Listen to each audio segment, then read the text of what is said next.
नमस्कार, मैं रोहित जैन स्वागत करता हूं आप सभी का। भारत के संविधान के अंतर्गत जो मूल अधिकारों की सीरीज चल रही है उसी को आगे बढ़ाते हुए आज हम आर्टिकल 23 से लेकर 28 को जानेंगे। तो चलिए शुरू करते हैं।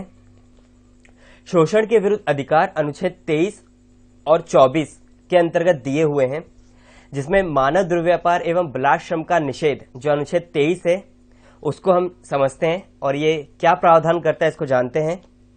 अनुच्छेद 23 मानव दुर्व्यापार, बेगार यानी बलात्कार श्रम का प्रतिषेध और इस उपबंध का कोई भी उल्लंघन अपराध माना जाएगा और विधि के अनुसार दंडनीय होगा। ये कहता है कि मानव दुर्व्यापार यानी ह्यूमन ट्रैफिकिंग, जिसमें मानव के साथ जो अनैतिक व्यवहार किया जाता है या किसी अन्य अनैतिक कार्यों में लगाया जाता है, ये उस बात को कहता है। और बेगार यानी जबरदस्ती किसी कार्य को करवाना और नाम मात्र की मजदूरी देकर कोई कार्य करवाना, वह बेगार श्रम के अंतर्गत आता है, का प्रतिषेध करता है यानी रोकता है और इस उपबंध का कोई भी उल्लंघन अपराध माना जाएगा। और इसके अंतर्गत जो उपबंध किए गए हैं और ऐसा कोई भी अगर कार्य किया जाता है तो वह अपराध माना जाएगा और विधि के अनुसार दंडनीय होगा। मानव दुर्व्यापार शब्द में शामिल है पुरुष, महिला एवं बच्चों की वस्तु के सामान की खरीद बिक्री, यानी इनके ऑर्गन्स की जो खरीद बिक्री होती है वह मानव दुर्व्यापार के अंतर्गत आता है। महिलाओं और बच्चों का अनैतिक दुर्व्यापार, देवदासी व दास प्रथा, यानी जो पूर्व में बंधुआ मजदूरी वाली स्थिति होती थी, ये उसको बताता है। आगे, नागरिक और गैर नागरिक दोनों को उपलब्ध। अनुच्छेद 23 के अंतर्गत जो अधिकार प्रदान किया गया है वह नागरिक और गैर नागरिक, सिटीजन्स और नॉन सिटीजन्स दोनों को उपलब्ध है। किसी व्यक्ति को न केवल राज्य के खिलाफ बल्कि व्यक्तियों के खिलाफ भी सुरक्षा प्रदान करता है।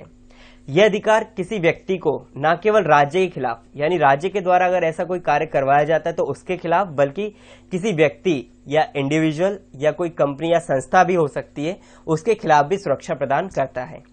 इसके अंतर्गत एक अपवाद दिया हुआ है, उसको हम समझते हैं। यह कहता है कि अनुच्छेद 23 उपनिषद 2 में राज्य को सार्वजनिक प्रयोजनों हेतु अनिवार्य सेवा अधिरोपित करने में राज्य केवल धर्म, मूलवंश, जाति या वर्ग के आधार पर विभेद नहीं करेगा। इसमें राज्य को अधिकार है कि वे सार्वजनिक प्रयोजनों के लिए अनिवार्य सेवा अधिरोपित कर सकती है, यानी जब स्थिति पड़े, जैसे कि कोई अन्य देश के द्वारा जब आक्रमण किया जाता है और उस समय स्थिति बनती है कि लोगों की कार्य करने की आवश्यकता है, आगे आकर उसमें मिलिट्री में या किसी अन्य फोर्स में या किसी अन्य प्रयोजन के लिए जरूरत पड़ती है, तब उस स्थिति में काम करने के लिए वह अधिरोपित सेवा को अधिरोपित कर सकती है। या फिर आपदा की स्थिति में काम करने के लिए लोगों को आगे आने के लिए कह सकते हैं। इस बात को वह कह रहे हैं, राज्य केवल धर्म, मूलवंश, जाति या वर्ग के आधार पर विभेद नहीं करेगा। अर्थात जब ऐसी कोई स्थिति होती है तो उस सिचुएशन में राज्य केवल इन आधारों पर किसी भी व्यक्ति के साथ भेदभाव नहीं करेगा। प्रत्येक व्यक्ति को समानता के अधिकार के तहत, इसमें यह बात भी इंक्लूड हो जाएगी, उसके अकॉर्डिंग सभी व्यक्ति को समान रूप से देखेगा और कार्य करने के लिए आगे आने के लिए कह सकता है। आगे बढ़ते हैं। कारखानों आदि में बालकों के नियोजन पर प्रतिबंध, अनुच्छेद 24। ये कहता है कि 14 वर्ष से कम आयु के किसी बालक को किसी कारखाने या खान में काम करने के लिए नियोजित नहीं किया जाएगा या किसी अन्य परिसंकट में नियोजन में नहीं लगाया जाएगा। यानी 14 वर्ष से कम उम्र के बच्चों को किसी भी कारखाने में या खान, अर्थात जहां पे खनन का काम होता है, ऐसे जगहों पर काम करने के लिए नियोजित नहीं किया जा सकता है। और ऐसा कोई स्थान है जहां पर उनकी जान को खतरा हो सकता है तो ऐसे कारखानों में भी नियोजन में नहीं लगाया जा सकता, यानी जॉब पर उन्हें नहीं रखा जा सकता है, काम नहीं करवाया जा सकता है। इसमें संसद द्वारा 14 वर्ष से कम उम्र के बच्चों को जोखिमपूर्ण कार्यों में प्रतिबंध हेतु कानून बनाए गए हैं। यानी बाल श्रम को रोकने के लिए संसद के द्वारा कई ऐसे कानून बनाए गए हैं जिससे बाल मजदूरी को या बाल श्रम को रोका जाए और रोका गया है। आगे, धर्म की स्वतंत्रता का अधिकार अनुच्छेद 25 से 28 तक में है। ये कहता है कि अनुच्छेद 25 के अनुसार सभी व्यक्तियों को अंतःकरण की स्वतंत्रता का और धर्म के अबाध रूप से मानने, आचरण करने और प्रचार करने का समान हक होगा।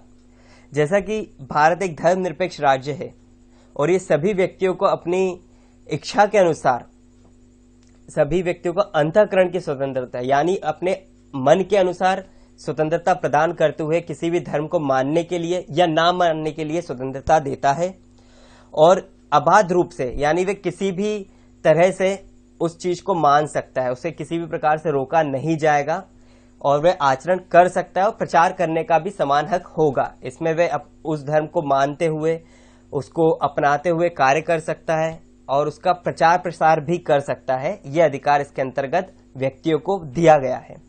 अनुच्छेद 25 के अंतर्गत 2 स्पष्टीकरण किए गए हैं। इसमें यह है कि सिखों को कृपाण धारण करने का अधिकार होगा। कृपाण यानी कि एक चाकू की तरह होता है, एक छुरी की तरह होता है, वह धारण करने का अधिकार प्राप्त होगा, कृपाण को रखने का अधिकार होगा। हिंदू शब्द में जैन, सिख और बौद्ध भी सम्मिलित हैं। ये इस बात को कहता है। धार्मिक कार्यों के प्रबंध की स्वतंत्रता, अनुच्छेद 26, इसमें प्रावधान किया गया है कि अनुच्छेद 26 के अनुसार प्रत्येक धार्मिक संप्रदाय या उसके किसी अनुभाग को निम्नलिखित अधिकार प्राप्त होंगे। धार्मिक एवं मूर्त प्रयोजनों के लिए संस्थाओं की स्थापना और पोषण का अधिकार, यानी जो धार्मिक संप्रदाय है उनको उसकी स्थापना करने का या उसके किसी भी अनुभाग यानी उसके किसी भाग को चलाने का, उसकी पोषण करने का अधिकार दिया गया है। वे किसी भी रूप से उस संस्था को चला सकते हैं, उसमें जो भी कार्य करना हो उनके नियम अनुसार, नीति अनुसार वे उस कार्य को कर सकते हैं। अपने धर्म विषयक कार्यों का प्रबंध करने का अधिकार, यानी उनके जो धर्म विषयक कार्य हैं, जो धर्म में लिखे हुए कार्य हैं, उनको वे कर सकते हैं, उनका प्रबंधन कर सकते हैं। चल और अचल संपत्ति के अर्जन और स्वामित्व का अधिकार, यानी वे उस संस्था को चलाने के लिए किसी भी प्रकार से चल या अचल संपत्ति को अर्जन कर सकते हैं और उसका स्वामित्व को प्राप्त कर सकते हैं। ऐसी संपत्ति का विधि के अनुसार प्रशासन करने का अधिकार भी उन्हें प्राप्त है। अनुच्छेद 26 सामूहिक धार्मिक रूप से अधिकारों की रक्षा करता है।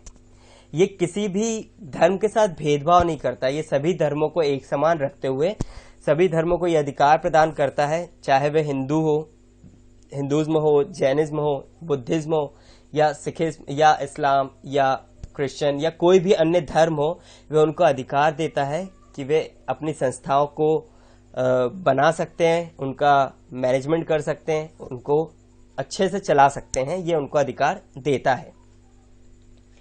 धर्म की अभिवृद्धि के लिए करों के संदाय से स्वतंत्रता, अनुच्छेद 27 कहता है कि किसी भी व्यक्ति को ऐसे करों के भुगतान के लिए बाध्य नहीं किया जाएगा जिनके आगम यानी प्रोसीड्स किसी धर्म विशेष की उन्नति के लिए व्यय किए जाते हैं।